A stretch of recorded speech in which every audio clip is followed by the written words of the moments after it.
Christ is in our midst. This is Subdeacon Paisius. Recently, well, beginning of April, I moved from Inez. I retired from organ building, pipe organ building. I sold my property. My brother and I own the property. I sold our property, my brother and myself, and moved to Raisin, Texas, which is, it was the opposite side of Victoria. It was an interesting move because I had to move from far east to far west. I had to cull down everything. I had to downsize. It happened pretty quick, the sell and the move. I am still not fully unpacked. I am now becoming a gardener. And I'm trying to decide if I should start a new channel with a different name for this adventure, or if I should just keep going as Sacristan 1 ASOV, which stands for I'm the sacristan at All Saints Orthodox Church in Victoria, Texas. Anyway, so I thought I would start this first new video, showing you some of my new surroundings. I live in a trailer house now, a mobile home, whatever you want to call it, trailer house, mobile home, on a third of an acre in a residential section. There are several communities out here, and this is one of them. It's called Shady Oaks, and everybody has their little plot of land to do what they want with. And so I am going to do something with mine.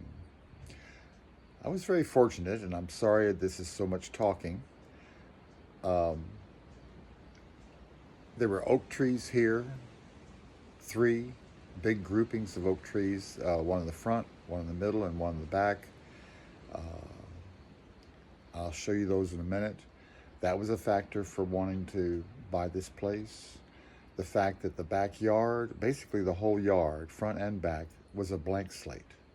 Nothing planted, which was great. Because see, now I've got this blank canvas that I can do what I want with and plant, and to the glory of God. And I made a kind of a pact with God, you might say. This is going to be His garden. This is going to be God's garden here on this location.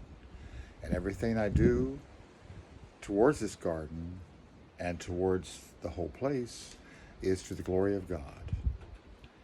And you'll see I've got some plans started already on everything, backyard and front yard.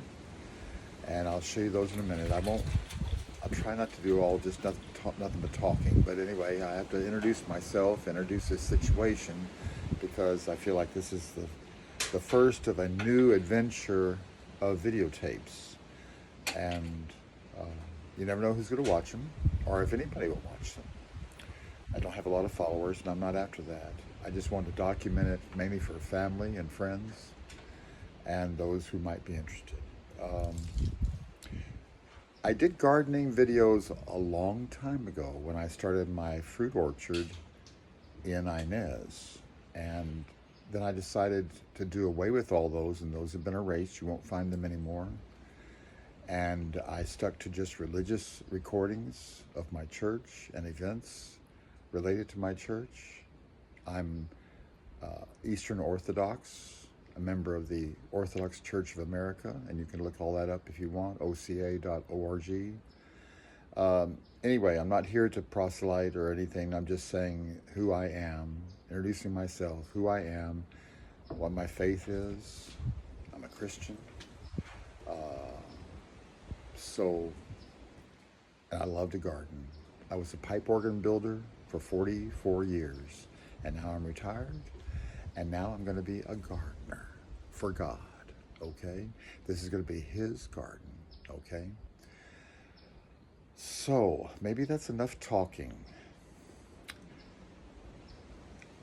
I want to begin by saying the backyard was a blank slate.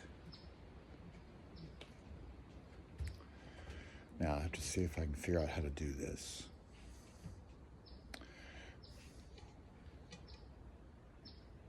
The blank yard is the backyard is a blank slate, and that's where I'm growing. I'm gonna form my food forest in the backyard. Okay. I'm sorry, my mind is kind of scattered right now. I've got a lot of things I'm thinking about that I might want to show you, but I have to be careful not to show you everything all at once. So I, the Lord knew that I was going to do this garden, of course, and He, I feel, chose this spot for me to live the rest of my life on this earth, however long that might be. And it's to His glory that I am living here and on this place, and to do something with this third of an acre. Okay. So, you see the hummingbird? Yeah, I've enjoyed the hummingbirds. I've got about 8 feeders out here. And the first batch of hummingbirds that came, I know this is off subject, sorry. The first batch of hummingbirds that came, it was actually 2 different flocks, I believe, because they were fighting each other, fighting for the nectar. But that's why I got 8 of them. I got 8 feeders, thinking, well, I'll spread them all out, and that way they won't fight over just 1 or 2. Right. Well, I had maybe 2 or 3 dozen, I'm not kidding, 2 or 3 dozen hummingbirds all at once. And they swarmed this place, and it was just unbelievable. And I'd sit here on the porch and watch them, and they'd once in a while come up, and they'd come right in front of me. Who are you? just in mid-flight, just, flapping their wings. Who are you? Okay. And then they'd fly off and just checking me out to see who I was. But I'm the nectar guy, okay? I bring you nectar. Anyway, those 2 flocks have left because they are migrating. Hummingbirds are migrating. So, but recently there's been this one guy that has shown up. He's not with the other herds, the flocks that have been here, if that's the right term, flocks. And he doesn't really stay and eat long. He just kind of makes a bunch of noise. There he is now. He's back again. He buzzed right by me, and you can hear them come. And when they chatter, you can always hear the hummingbird chatter, and it's unique, and you know that that's a hummingbird or several hummingbirds if they're chattering. Anyway, that's been fun to watch the hummingbirds and to feed them nectar. And when the 2 flocks were here, I was going through a lot of nectar. Real fast. But I guess that's good for them. It gives them energy, whatever. So that's just a side note because I saw the hummingbird in the feeder. My backyard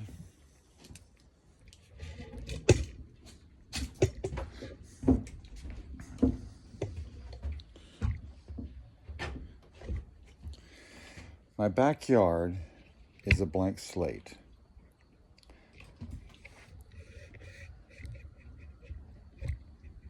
Get you up a little higher so you can maybe see what I'm seeing.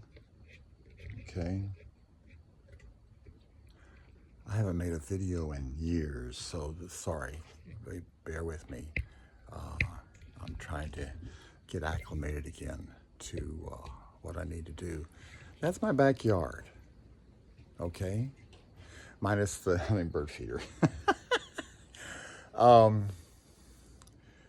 So it took me a lot of work, and I had a helper that I hired to do some clearing of the back. This back here. Oh boy. All of this back here was really weedy, really vines, the wild grapevines, and over in this corner, especially. No, there's many in this corner. This was everything's opposite, Russell, subdeacon. Anyway, over here, it was all full of vines and the natural Mustang grapevines and everything, wild ones, and I had to just cut all that out, and lots of vines that were going up from here up into the trees and pulling down the trees and clogging them all up and choking them.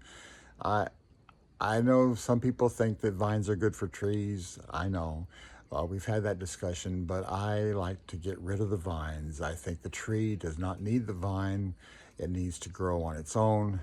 And Mustang grapes, unfortunately, just take over if you let them. I've seen them consume a whole oak tree, and I didn't want that to happen here. They were doing that, and I wanted to clear that out. Let me see if I can get a better view without the hummingbird feeder.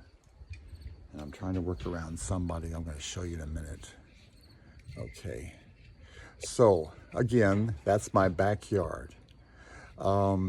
This pile right here was a garden. That was the only thing these people had, basically, was this square out here in the middle of the backyard that was their garden. And they had it fenced in, I guess, to try to keep rabbits out of it. Well, I turned it into, I gotta be careful of the edge of the patio. I turned it into like a giant compost heap. And when we cut all these limbs and everything out of the trees, all the dead branches and things that we didn't need branches that didn't need to be growing this far back up in the tree. I believe oak trees should have just branches on the tips. That's my philosophy. It should be all cleaned out inside, but it'll take me years to do that. Okay, anyway, I live on a slope, and so my property, from the very beginning, from the gate up at the front, slopes down. And I can see I've been doing lots of talking. So I have done things to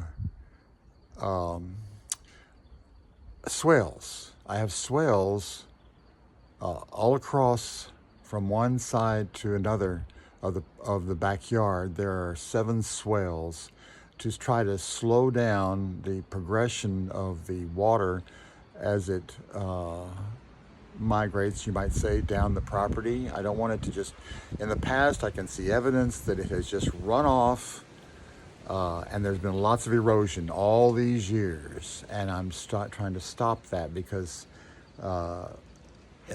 this backyard is a lot of sand, mainly sand, sandy loam, but mainly sand, because everything's been washed out of it, bleached out of it by all the rains over all the years. Well, I'm going to change that. I'm stopping the erosion. I'm halting the erosion, and I'm slowing down the movement of the water to keep it in the property, on the property, and to soak in.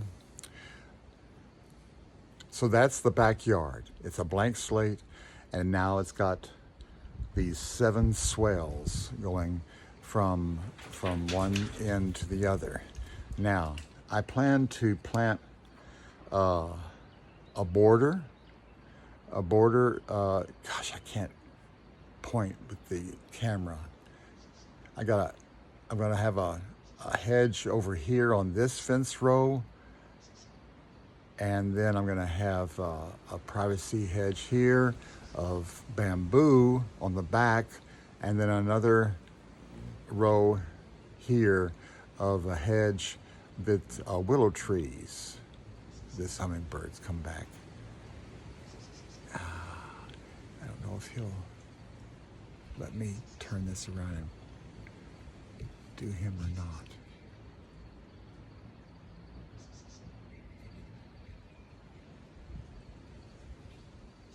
No, my camera, I'm still.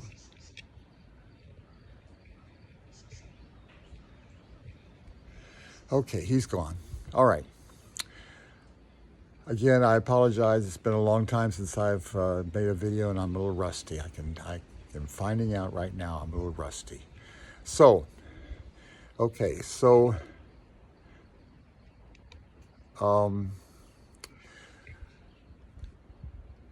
see that the time has flown by, and all I've done is talk. But this was an introduction to who I am and to my situation. You can see the hummingbird feeders I've got all around the patio here. Okay, all right. There's a lot to show you, and I need to do it in several steps and not just all in one. So I'm going to end this one right now. I'm hoping you'll watch another episode of my videos. So this is Subdeacon Paisius over here in Raisin, Texas, signing off. Glory to God.